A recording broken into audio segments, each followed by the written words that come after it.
गरुड़ सेवक बंधु इसलिए कहा गया कि जब गरुड़ जी के ऊपर श्री हरि श्री विष्णु जी जब गरुड़ जी के ऊपर विराजमान करते हैं, बैठते हैं, उस समय गरुड़ जी महाराज केवल ही केवल ठाकुर जी के श्री चरणों में आश्रित होके, केवल ठाकुर जी को आश्रा करके जिस प्रकार से तीव्र गति में चल पड़ते हैं, ठाकुर जी को केवल श्री जगन्नाथ जी को श्री विष्णु भगवान जी के आश्रित होके, ठाकुर जी के श्री चरणों में आश्रित होके, ठाकुर जी के भरोसे जैसे चल पड़ते हैं, एकदम से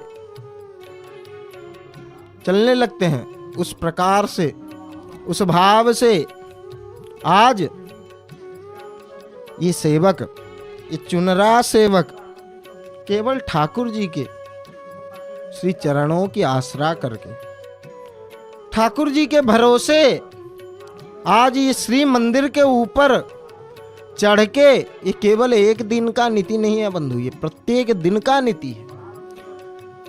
प्रत्येक दिन देखिए, एक तरफ पीत वर्ण का ध्वजा, मालातीत ध्वजा लगाया गया है और दूसरे तरफ रक्त वर्ण और श्वेत वर्ण के ध्वजाओं को लगाए हैं,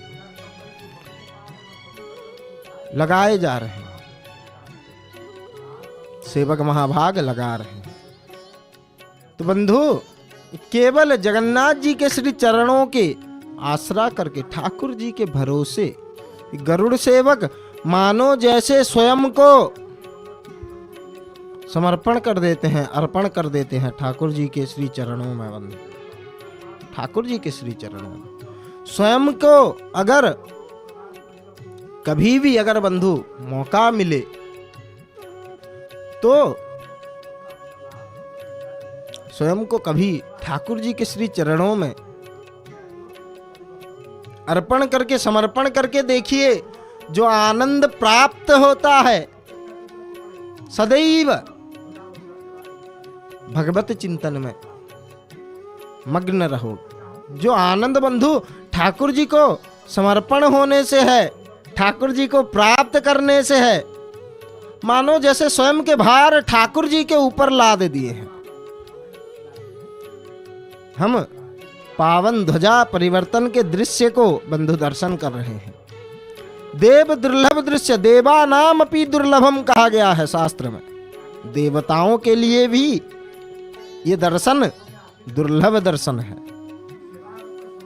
दूसरे तरफ श्री औड़ा बेढ़ा जी का दर्शन कर रहे हैं और एक तरफ श्री चक्रराज जी का।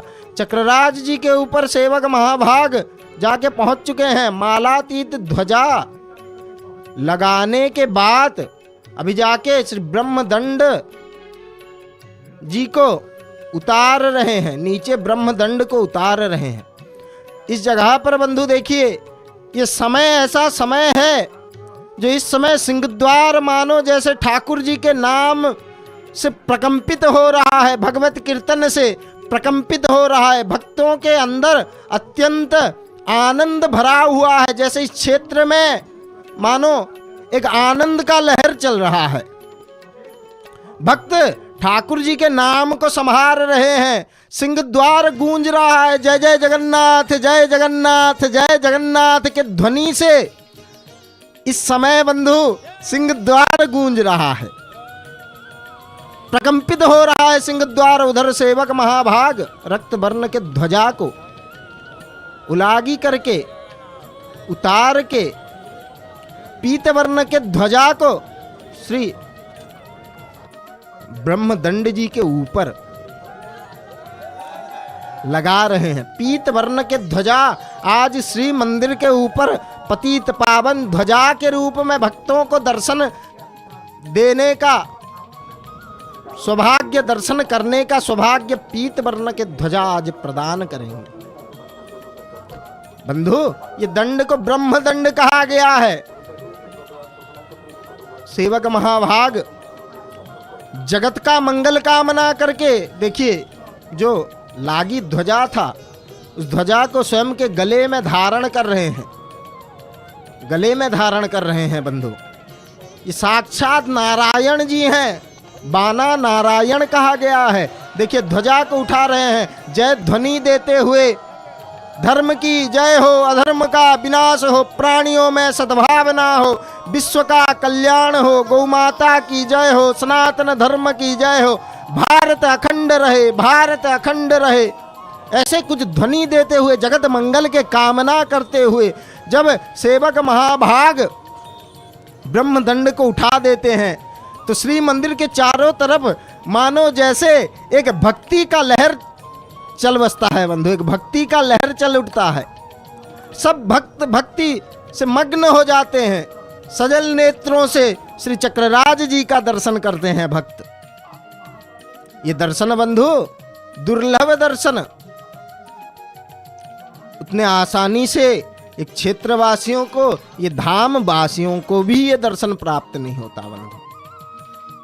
जिसका पुण्य बल है केवल वही ये दर्शन करने का, इस दृश्य को देखने का सौभाग्य को प्राप्त कर सकता है। सेवक महाभाग पीत वर्ण के ध्वजा को लगा के श्री चक्रराज जी से नीचे आ रहे हैं। चक्रराज जी के पृष्ठ देश में गए थे और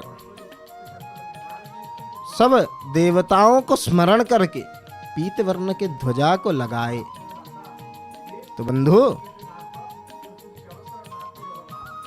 जगन्नाथ जी के ऊपर ये जो ध्वजा उड़ रहे हैं, इनको पतित पावन ध्वजा इसलिए कहा गया है कि सदैव सबसे पहले ये पतितों के ऊपर ही कृपा करते। अशरण शरण कहा गया है भगवान जी को, जिसको कोई भी शरण में नहीं लेते, जिसका कुछ योग्यता नहीं होता, उसको भी श्री जगन्नाथ जी ठाकुर जी शरण में लेते हैं, उसको भी शरण में लेते हैं बंधु। जो निर्दोष होता है, देखिए श्री पतित पावन भगवान जी का हम एक तरफ दर्शन कर रहे हैं और दूसरे तरफ श्री मंदिर का हमें दर्शन हो रहा है। भूलोक के स्वर्ग के समेत श्री मंदिर का सेवक महाभाग इधर से महाप्रसाद लेके आ रहे हैं। बुझिया सेवक महाप्रसाद, ठाकुर जी के अधरामृत को बंधु महाप्रसाद कहा गया है। प्रत्येक जगह ठाकुर जी के अधरामृत को, भोग को प्रसाद कहा जाता है, भोग अथवा प्रसाद कहा जाता है। परंतु इस जगह प्रसाद को के भी ऊपर महाप्रसाद है। महाप्रसाद इसलिए है कि बंधु